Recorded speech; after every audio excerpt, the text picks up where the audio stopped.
मतलब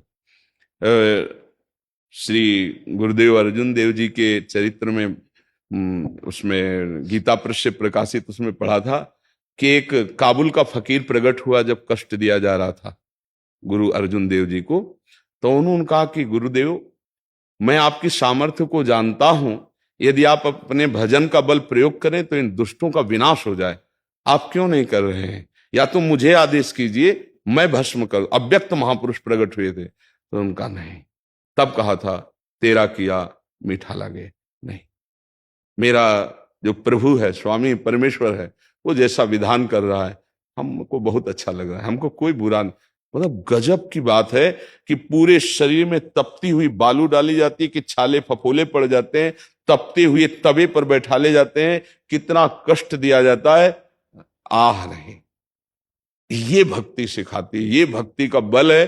पर ऐसी भक्ति कौन करना चाहता है? कोई बिरला कर। नहीं तो ये है कि हम भगवान का भजन करें, हमारी कामनाओं की पूर्ति हो जाए, दुख कभी मिले ना।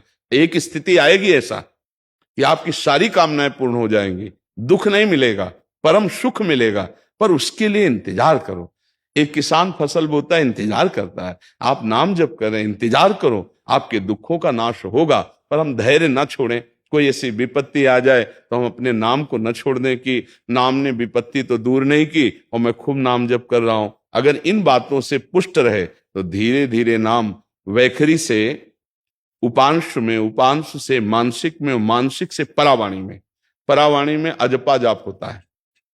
वो जपता नहीं है, स्वाभाविक निकलता रहता है। और जब स्वाभाविक स्थिति आ जाती तब वो महागुरु हो जाता है, तब वो परम परमेश्वर को प्राप्त कर लेता है। तब इस शरीर में रहते हुए भी वो शरीर से परे होता है, शरीर का कोई राग नहीं रहता है। पर इतनी स्थिति पहुंचने तक धैर्य पूर्वक चलता रहे।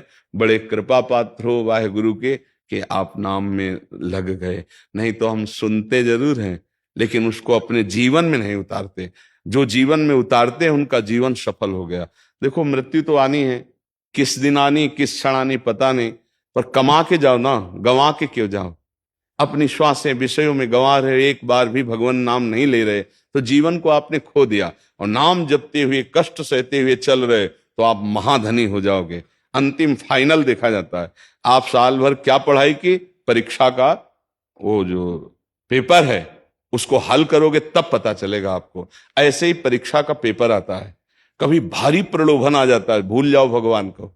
कभी भारी विपत्ति आ जाती है कि अब छोड़ दो। दोनों में जो टिका रहता है, ना तो सुख सुविधा में और ना दुख दुविधा में, वो विचलित नहीं हुआ, चलता रहता है अपने